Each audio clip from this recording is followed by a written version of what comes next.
Good morning, everyone. Happy Thursday morning to you, and welcome back to Morning Musings. My name is Don K. Preston. I am the president of Preterist Research Institute of Ardmore, Oklahoma. We are continuing our study. I'm trying to drive home the point. I'm trying to give you more evidence than is necessary to drive home the point that when Jesus said the world mission would be completed, it would prove that the end was near. It was at hand.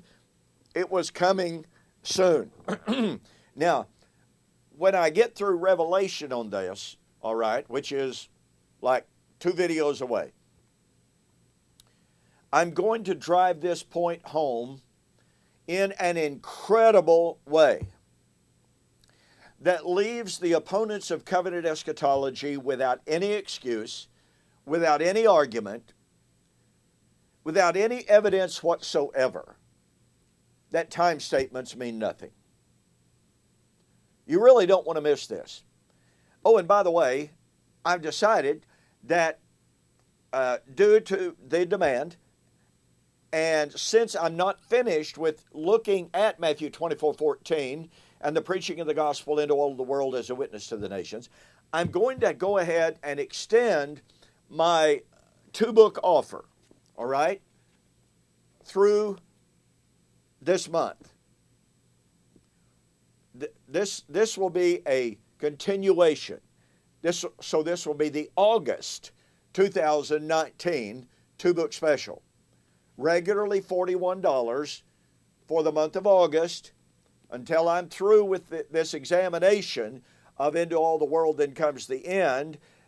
Your total cost, $30 delivered to your door. So, back by popular demand, as the saying goes. Now, I want you to notice that this preaching of the gospel into all the world as a sign of the parousia. Now, mind you, once again, it's critical to see that the disciples did not ask about 3 totally distinct, separate events.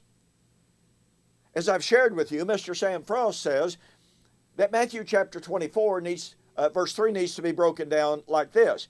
Tell us, when shall these things be? That's the fall of Jerusalem and the temple. That's one event. And your parousia, that supposedly is Jesus' ascension of Acts chapter 1. So the disciples were ostensibly asking, what's the sign of your ascension? Wow. That's an unheard of argument. I mean, that's just basically unprecedented. And then thirdly, they're asking about the end of the age, or what Mr. Frost calls in his book, the annihilation of the world, which is not a biblical doctrine. But you see, Jesus gave the completion of the Great Commission as the sign of his coming and the end of the age. It was to be a sign of his coming of Matthew chapter 24, 29 and 31. Well, Matthew 24, 29 to 31 is his coming on the clouds of heaven with power and great glory to gather together the elect, which is at the end of the age. Matthew chapter 13. So they were not asking about Christ's coming, actually his going into heaven of Acts chapter 1. They were asking about his coming in judgment at the end of the age, which is precisely what they asked about. Pardon me. Allergies are bad. Anyway, here's to follow up on what we've been looking at. The disciples asked about the end of the age. In 1 Peter, boy, this is powerful. I mean, this is powerful. And look, I got to tell you, I'm skipping over a ton of stuff. All right? But keep in mind that Peter is written during the period of time that Paul said the gospel had been preached into all the world, to all of the nations. And skipping over some verses in 1 Peter chapter 4, Peter said the end of all things has drawn near. Now, it's absolutely stunning to me that Mr. Frost says 1 Peter chapter 4 and verse 7 qualifies the end of the ages with the expression, the end of all things. The ends, plural, of the ages have drawn upon the world, perfect tense. Peter is not saying the end without qualification was at hand. That is, the end when the gospel had been published among the nations as a testimony. Well, that's a blatant falsehood. Paul, in Romans, in Colossians, said the gospel had been preached into all the world. Now, did you notice the subtlety of the shift? And I know that tomorrow's supposed to be when I address his book, but I've just got to take note of this. Did you notice that Mr. Frost does an extremely subtle shift? And he says, Peter uses a neuter plural, or Paul uses a neuter plural, ends. And it denotes the whole, or the fullness without at all touching the duration of such.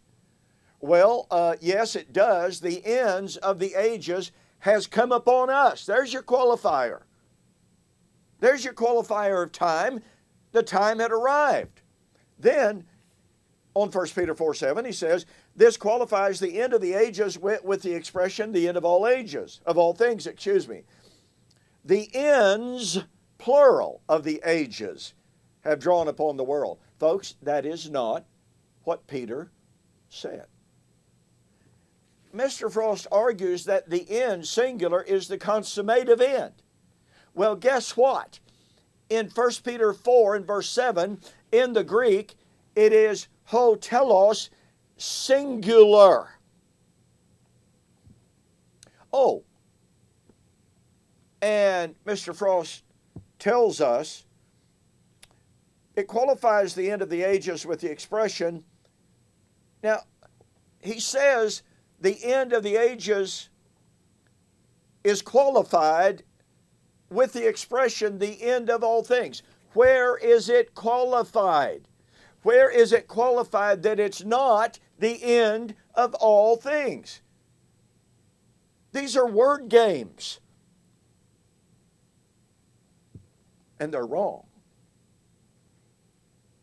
Peter was expressing unequivocally, affirmatively, undeniably, and explicitly the singular, end singular of all things. Now, notice that he says, Ponton de to.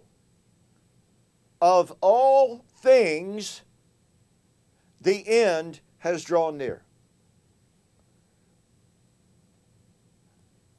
Mr. Frost wants us to deny that the end of the ages and the end of the age had drawn near. Where's the qualifier? It's not there. Jesus said the gospel would be preached in all the world as a witness to the nations. Then comes the end. The end of the age. You know, here's this statement. And we must take it, once again, in light of Paul's repeated affirmations that the gospel had been preached into all the world. And here's Peter, writing in that same time frame, says, the end, singular, of all things has drawn near. Now, again, I'm ignoring for this discussion, because of time constraints, of how comprehensive this statement is.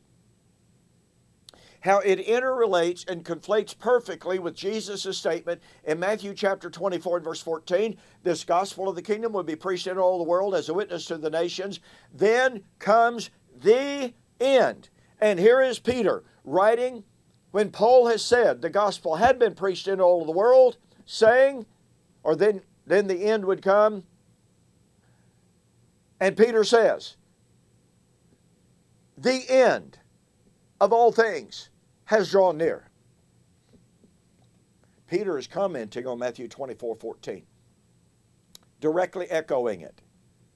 And that means that when he said in 1 Peter chapter 4 and verse 17, the time, literally the appointed time, the divinely appointed time, has come for the judgment. Not a judgment, the judgment. What judgment is that? Oh, it's the judgment of the living and the dead of 1 Peter chapter 4, verse 5. This is undeniable. Absolutely undeniable. And it means, number one, the gospel had been preached into all of the world as a witness to the nations, or else Peter was simply wrong to say the end has drawn near. Okay? Don't forget, I'm extending the offer for the month of August. Into all the world then comes the end. The elements shall melt with fervent heat. All right?